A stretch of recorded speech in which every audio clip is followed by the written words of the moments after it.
आपकी basically it's based on sphere, है ना। जैसे कि आपकी बॉल होती है, फुटबॉल होती है, वो स्फीयर शेप की होती है, ठीक। तो अगर हम बात करें स्फीयर की, सर्कल तो होती है प्लेन फिगर, लाइक बेंगल्स, आपके बेंगल होते हैं, तो वो होती है आपकी सर्कल, है ना। लेकिन अगर जैसे बॉल है, 3D में आपका सर्कुलर कोई फिगर आ जाए तो उसको स्फीयर बोलते हैं। वहां पे आपके ना तो कोई वर्टेक्स होते हैं स्फीयर के अंदर, ना ही कोई एजेस होती है, सिर्फ कर्व सरफेस होता है, एक ही सरफेस होता है। क्योंकि जैसे आपका क्यूबॉइड है, क्यूब में आपके क्यूबॉइड में 6 फेसेस होते हैं। ये आपका सिलेंडर है, सिलेंडर में 2 फ्लैट फेस होते हैं, मैंने आपको बताया, एक होता है आपका सर्कुलर फेस, ठीक। लेकिन यहाँ स्फीयर के अंदर सिर्फ आपका एक ही सरफेस होता है, ठीक है। और सपोज दैट इसकी रेडियस r है, तो सरफेस एरिया जो आपका बनेगा वो होगा 4 पाई r स्क्वायर, ठीक है। सरफेस एरिया ऑफ स्फीयर होता है 4 पाई r स्क्वायर। अगर सपोज दैट हम इसको कट कर लें, लाइक मैंने इसको सेमी सर्कल की तरह कट कर लिया, हेमिस्फीयर बन जाता है फिर ये, जैसे बाउल होती है आपकी, ठीक है। तो वहां हम बात कर रहे हैं हेमिस्फीयर की, इसको हेमिस्फीयर बोलते हैं। फिर आपकी फिगर ये वाली हो जाएगी, ये आपका हेमिस्फीयर हो गया, बाउल की शेप। तो इसका जो इसके होते हैं 2 सरफेस एरिया, क्योंकि यहाँ पे आपका अब ये तो बन गया curve surface area, curve face, और ये हो गया आपका फ्लैट फेस, 2 सरफेस हो गया अब इसके पास में। तो यहाँ आपका टीएस से भी होगा और सीएस से भी होगा। तो यहाँ पे आपका सीएस से होगा, सीएस से आपका होगा 2 pi r square, just half हो जाएगा, क्योंकि हमें लेना है सिर्फ ये वाला पोर्शन। जैसे आपकी बाउल होगी तो बाउल में सिर्फ ये वाला सरफेस होता है, बेस इंक्लूड आपका नहीं होता, ठीक है। लेकिन अगर मैं बेस भी बंद कर दूं, अगर जस्ट इमेजिन कि बाउल है, बाउल के ऊपर आपने फॉइल पेपर लगा दिया, उसको कवर कर दिया, तो वहां ये आपका लंच बॉक्स है हेमिस्फीयर शेप का, तो उसके लिड भी होगी, तो वहां आपका टीएस से होगा, और टीएस से आपका होगा 3 पाई r स्क्वायर। अभी 3 पाई r स्क्वायर कैसे आया, इसमें बेस एरिया प्लस कर दो, 2 पाई r स्क्वायर हो गया सीएस से ये वाला, और प्लस पाई r स्क्वायर, क्योंकि आपका फ्लैट फेस भी सर्कुलर फॉर्म है और सर्कल का जो एरिया होता है पाई r स्क्वायर, तो इस तरह से बना 3 पाई r स्क्वायर। तो आपके 3 फार्मूले 13.4 के लिए 4 pi r square, 2 pi r square and 3 pi r square, इन तीनों पे ही बेस्ड आपके क्वेश्चन है, ठीक है। तो अभी क्या करते हैं, 13.4 स्टार्ट करते हैं। अभी आपकी एक्सरसाइज है 13.4, क्वेश्चन नंबर 1 है, find the surface area of sphere of radius. 3 part दिए हुए हैं। फर्स्ट पार्ट है आपको रेडियस गिवन है स्फीयर की 10.5 centimetre, and you have to be find out the surface area of sphere, ठीक है। आपको सरफेस एरिया फाइंड करना है। तो नॉर्मली अगर हम स्फीयर की बात करते हैं ना, वहां पे टीएस से होता है ना वहां पे सीएस से, एक ही सिंगल वर्ड होता है सरफेस एरिया, ऐसे। तो आप फाइंड करेंगे सरफेस एरिया ऑफ स्फीयर, वो होता है आपका 4 पाई r स्क्वायर। 4 पाई की वैल्यू 22/7, अकॉर्डिंग टू क्वेश्चन रखेंगे r स्क्वायर 10.5 इंटू 10.5। अब इसको सॉल्व कर दीजिए, सॉल्व करके आपका आंसर आ जाएगा 1.5। यहां से आप इसको सॉल्व कर दीजिए, आंसर आपका फाइंड आउट हो जाएगा।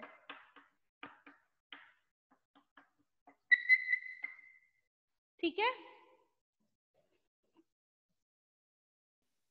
क्वेश्चन नंबर 3 है, find total surface area of hemisphere of radius 10 centimetre. आपको हेमिस्फीयर की रेडियस गिवन है इसमें 10 सेंटीमीटर, पाई की वैल्यू उसने बोला 3.14 क्वेश्चन में गिवन है, और आपको फाइंड करना है total surface area, that means TSA of hemisphere.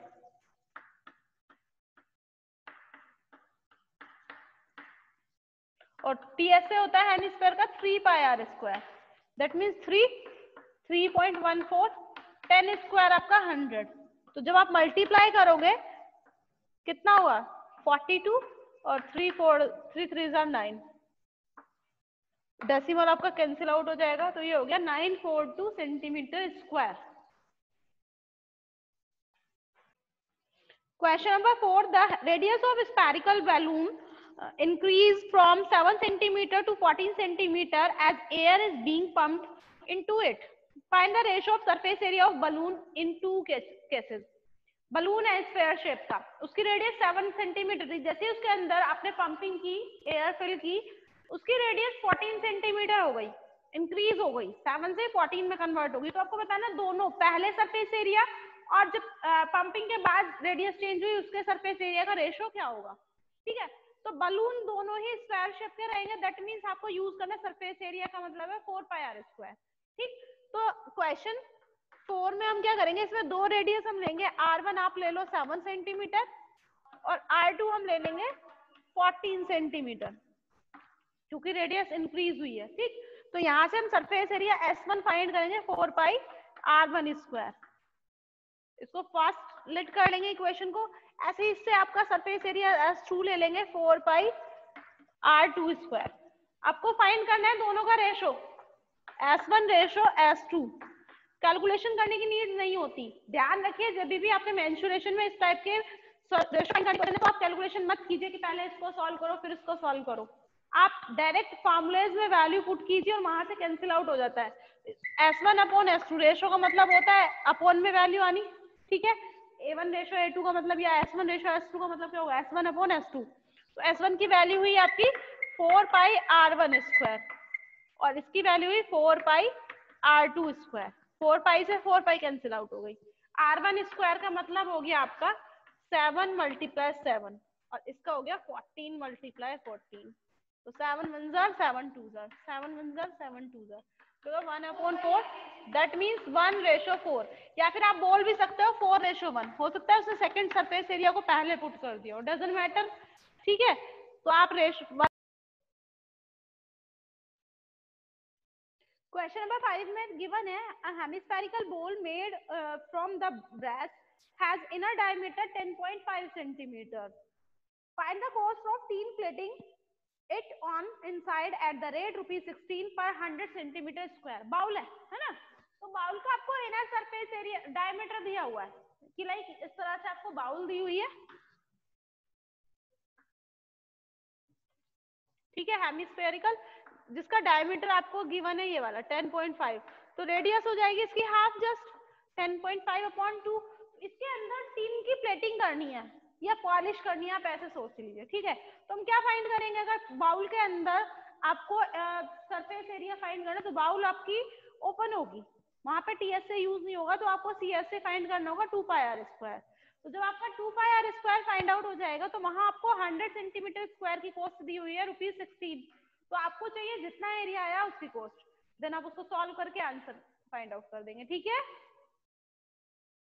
तो क्वेश्चन नंबर 6 में आपको सरफेस एरिया दिया हुआ है स्फीयर का एंड रेडियस। क्वेश्चन नंबर 7 में क्या है, the diameter of moon is approximately 1/4 the diameter of earth, find the ratio of their surface area. Moon दिया हुआ है, अर्थ दिया हुआ है, तो बोला है कि जो मून है उसका डायमीटर अर्थ का डायमीटर का 1/4 है अप्रोक्स।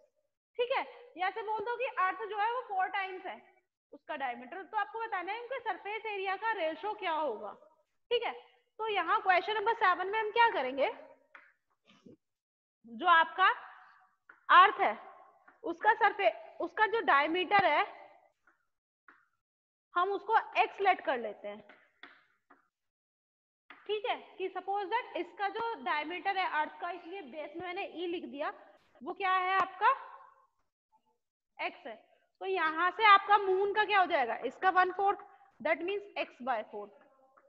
ठीक, यहाँ से दोनों की रेडियस फाइंड कर लूंगी मैं, तो यहाँ से अर्थ की रेडियस आ गई x/2, डायमीटर की हाफ, ऐसे ही मून की जो होगी x/8 हो जाएगी। ठीक है, अभी दोनों का सरफेस एरिया चाहिए हमें, SE हो जाएगा आपका 4 पाई RE स्क्वायर।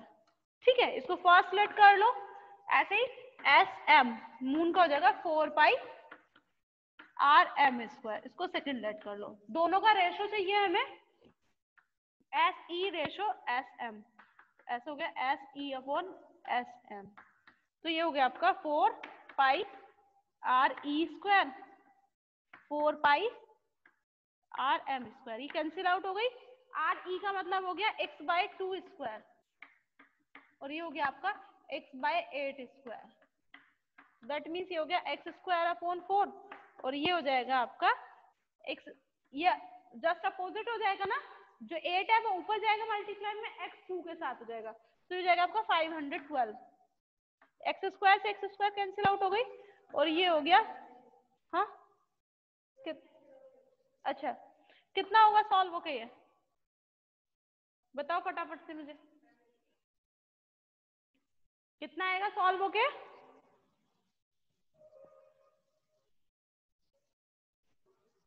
एक सेकंड बचा, एक सेकंड, ये दूसरा क्वेश्चन शुरू हो गया। ये आपका 64 होगा, 8 का स्क्वायर 64, ठीक है, ये क्यूब हो गया, तो ये हो गया 16 4 जार, तो आपका रेशो हुआ 16:1, ठीक है। क्वेश्चन नंबर 8 में आपको गिवन है hemispherical bowl is made of steel 0.25 centimetre thick, the inner radius of bowl is 5.5 centimetre, find the outer curved surface area of bowl. आपको एक बाउल दी हुई है, ठीक है, जो स्टील से बनी हुई है, ऐसे ये दी हुई है, ठीक है, इसकी थिकनेस बोलिए, ये वाली थिकनेस ये है आपकी 0.25 सेंटीमीटर, ठीक है, और जो इनर रेडियस दी हुई है बाउल की वो है 5 सेंटीमीटर, ये यहाँ से यहाँ तक 5 सेंटीमीटर। आपको सरफेस एरिया बताना आउटर वाला, तो सीधी सी बात है, जो हम रेडियस लेंगे ये यहाँ से यहाँ तक लेंगे आउटर के लिए, इनर के लिए तो हम ये वाली रेडियस लेंगे, लेकिन आउटर के लिए हम इतना लेंगे, तो आपकी जो रेडियस हो जाएगी आउटर वो हो जाएगी 5 + 0.25 5.25, ठीक है, ये रेडियस हो गई, और यहाँ से आप सी एस से फाइंड कर दोगे 2πr², और आर आपको ये लेनी है, ठीक है, कर लेंगे। इसमें आपको 3 पार्ट दिए हुए हैं, एक राइट सर्कुलर सिलेंडर है जिसके अंदर एक स्फीयर भी है, ठीक है, दोनों की रेडियस सेम है आर। तो क्वेश्चन को अगर आप ध्यान से देखें, ये फिगर ऐसे बनी हुई है,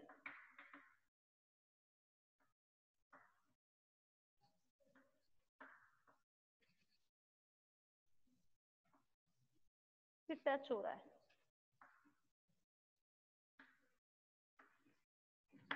ठीक है, इस तरह से दिया हुआ, रेडियस दोनों की सेम है, ये आर है तो इसकी रेडियस यहां तक होगी, ये भी आर होगी, सेम है, ये भी आर होगी, है ना, सीधी सी बात है, होगी ना आर। तो यहां से आप इसकी हाइट कैसे फाइंड कर सकते हो सिलेंडर की, ये आर, तो एच क्या हो जाएगी 2r, क्योंकि इतनी आर और इतनी आर, तो ये टोटल हाइट बन गई इसकी, तो सिलेंडर की हाइट क्या होगी 2r, ठीक है। तो फर्स्ट पार्ट में आपको सरफेस एरिया फाइंड करना है स्फीयर का, तो आप फर्स्ट पार्ट में नॉर्मली लिख सकते हैं सरफेस एरिया ऑफ स्फीयर क्या होता है 4πr², तो ये एज इट इज रहेगा क्योंकि रेडियस r है, तो सीधा फर्स्ट पार्ट का आंसर हो गया 4πr², ठीक है।